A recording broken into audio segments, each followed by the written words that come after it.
Assalamualaikum warahmatullahi wabarakatuh. Om Swastiastu, Namo Buddhaya, salam kebajikan sahabat-sahabat dimanapun juga berada. Isu ijazah Pak Jokowi semakin kemana-mana sahabat ya. Luar biasa. Di saat Roy Panci merasa sudah berada di posisi defensif, kembali Bang Egy Sujana melaporkan dia. Dan kali ini tidak sendirian, dia dilaporkan bersama dengan Ahmad Sobari, Kapolda Jawa Barat ya, dengan dugaan penghinaan, fitnah dan penistaan. Yang menarik bukan hanya soal laporannya, tapi alasan emosional di baliknya sahabat. Egy Sujana menilai dirinya terus-menerus di-framing, diseret, dan dijadikan alat narasi oleh Roy Panci. Dan di titik ini sabarnya tampaknya sudah habis sahabat. Untuk lebih jelasnya, ini coba kita cek videonya secara bersama-sama.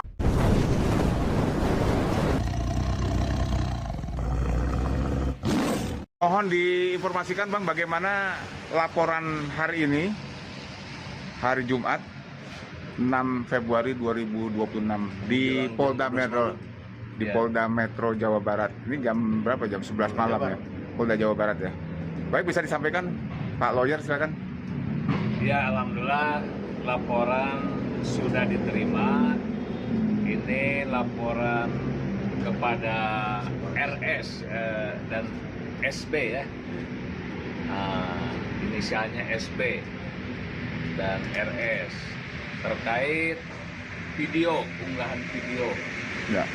Isinya apa kira-kira bisa disampaikan? Ya, isinya fitnah, penghinaan, pencemaran nama baik kepada Pak Egy Sujana. Ya. Ya, lebih dari itu menista. Iya. Menista. Ya, jadi saudara-saudara, saya yang berkepentingan secara hukum, saya lakukan ini justru menjaga ketertiban masyarakat. Iya. Saya punya kemampuan untuk membalas. Saya punya banyak pasukan. Kalau saya mau serbu bisa. Tapi itu tidak beradab. Untuk apa? Tapi juga kalian yang merasa nggak senang dengan saya, hak saya mau melapor itu jauh lebih baik. Saya melapor polisi ketimbang saya balas konten, balas konten lagi, kemudian bertikai. Mereka juga punya masa gebuk-gebukan. Apa begitu Indonesia? Yang beradab itu menggunakan hukum. Karena saya ingat senior saya, Bang Hariman Srega, kalau kau lagi kurang, lagi lemah, kau harus militan. Tapi kalau kau sudah kuat, kau pakai hukum. Jadi beradab, jangan sodau, jangan sewenang-wenang. Kalau pakai hukum kan terukur. Nah, tapi kalau mereka ini yang karena otak yang termul, nggak paham banget dulu. Dipelintir-pelintir seolah-olah kita memecah belah bangsa. Mecah belah bangsa apa? Ini nggak ada kaitan dengan soal ijazah, nggak ada. Kalian mau tuntut ijazah Jokowi untuk sampai dibuktikan nggak palsunya, silakan saja. Nggak harus saya lagi itu. Tapi jangan kalian hina-hina saya dong. Jangan kalian tuh menista saya, gembel lah, pengemis lah, cowok yang nggak tahu diri lah, diinyek-inyek gitu. Yang ini saya nggak kenal dia, tapi dia sok-sok kenal saya. Jijik sih dia. Gak usah sebut, nanti dia datang sini, dipanggil saya, dia polisi bilang, ini dipanggil nggak? Dipanggil katanya. Minimal 3 kali. Ya, 3 kali. Datang lah ke sini, gue jelasin lah. Saya nggak mau sebut siapa orang ini, tapi yang jelas begitu. Dan saya kesini karena tantangan dari RS, iya. Dia bilang, berani nggak yang ini laporin polisi? Ah, gue berani. Roy, gue berani. Lu apa lu? Tapi lapor polisi. Jadi hari ini resmi dilaporkan, Pak? Sudah. Dan saya nggak so jago. Kalau so jago nggak lapor polisi dong. Gebuk-gebukin aja. Tapi karena saya pakai adab, saya sarjana hukum, saya advokat, saya pakai polisi. Polisi kan gunanya untuk melayani rakyat, melindungi rakyat, menolong rakyat, tribrata. Ya, kenapa kita nggak pakai?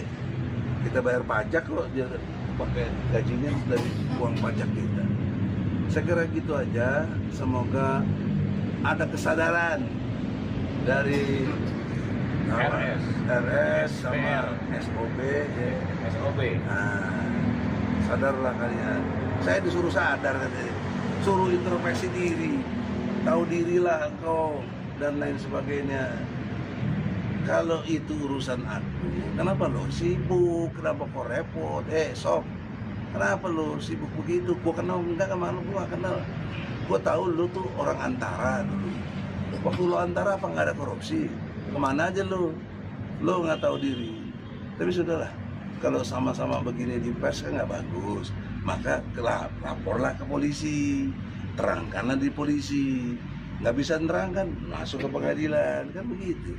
Kalau kau sadar, minta maaf sama aku maafkan. Nah. Kalau kita lihat dengan kepala dingin, laporan kedua ini saya kira punya makna yang penting. Pertama, ini bukan reaksi spontan ya. Egy Sujana bukan figur yang asing dengan konflik hukum. Saat ia memilih mau lapor lagi, ini sinyal bahwa ia merasa bukan sekedar disinggung, tapi benar-benar dirugikan secara serius, nama, martabat, dan posisinya di ruang publik. Yang kedua, pola yang mulai terlihat, Roy Suryo kerap membangun narasi dengan menyebut banyak nama, seolah semua berada di satu kubu. Masalahnya, tidak semua orang bersedia terus diam ketika namanya dipakai untuk kepentingan framing. Nah, di titik ini, Roy Suryo justru terlihat semakin terisolasi. Satu persatu orang yang dulu disebut atau diasosiasikan dengannya memilih menjaga jarak, bahkan melawan.